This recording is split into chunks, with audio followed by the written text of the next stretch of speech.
जो यो कालेसँग छ त्यो के अरूसँग छैन होला, के यति साह्रो माया गरेको होला। हात मिलाउँदा पैसा दिन्थ्यो, एउटा रेटपट गर्दाखेरि पनि यसले मानेन कि फेरि हामीसँग पनि त छ नि होइन त्यो चिज।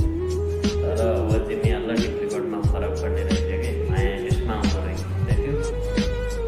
हात मिलाउँदाखेरि पनि हात नमिला हुन्छ है। हेर्नुहोस् कमाल विकासी हो नि त, विकासी